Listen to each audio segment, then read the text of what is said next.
There's our peach tree. It's got a pretty good peach set. You can see them all up in there.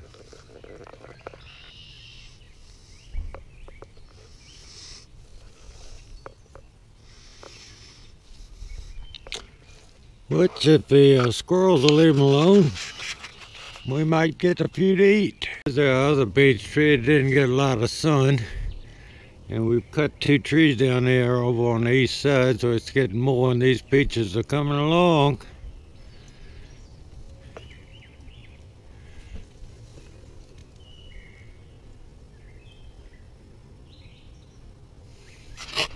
And you can see right there the swelling below the blossoms where all the apples will be.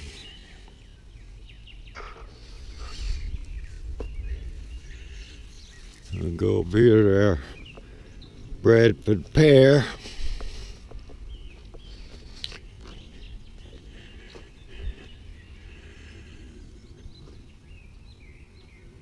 A lot of fruit set.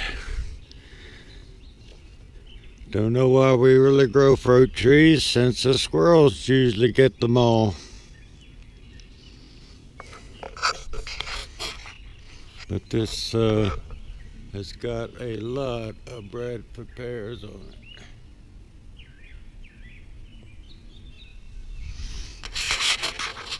Now we've cut this Rome apple tree back to below the lines, and they were well above the cable line there, and they were cut back by the power company 3 years ago because they were getting near the distribution line. And this thing is Granny Smith. Hopefully I didn't say Rome a minute ago. It is loaded with apples. See all them? I swear we got like 100% set. And remember, the middle one's the king. It's always the biggest. And if you have too many apples, you can get to about this size, and you can take these off and just let that one grow. But right now there is, I couldn't tell you, there's several thousand apples on this tree. And it'll drop some of them. But I mean, every one of these is just loaded. See them?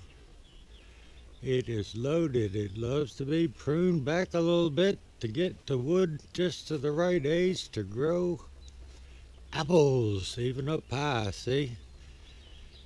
We cut those back last year, and now they're growing apples off the growth off of that 2-year-old wood.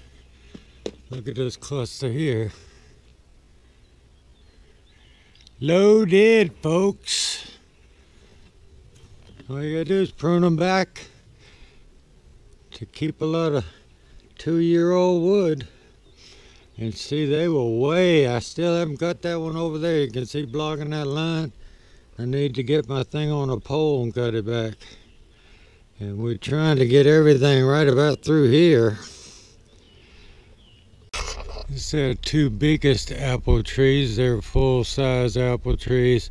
You can see that where the flowers were are starting to swell, so we'll have a fair amount of apples. It all grows right toward the tips on really older spur type wood, but it doesn't grow internally on the tree as much as it does on the edges. You see the bees, I haven't seen a honeybee in 2 years, and then was a few, but you got these little black bumblebees working our blueberries because they're in flower. You can see them running around, and they won't, if you don't bother them and try to squeeze them, a bumblebee will not bother you. So on these bushes, which always produce more than the others, you can see they've already set blueberries. So we're going to have a decent year. I think we got about 12-15 quarts off of them last year. And we can't eat enough blueberry waffles and pancakes to use all those. These don't produce as well as those over there. They never have. But you can see that they're getting ready to open to be pollinated. And here's our grapevines. Everything's starting to set. Grapes. Here's the other one. Getting a whole lot of new growth down toward the center, so we could bring this whole mess back to the center of the vine.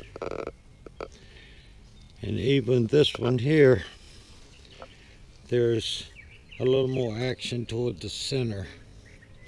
So we could remove all this older wood that's going out each way. Because you could use these canes or those next year as a central branch for your fruiting wood. A lot of activity toward the center on this. Even if that little cane down there I didn't think would make it, and look at it, set canes off from it. Vegetative growth this year.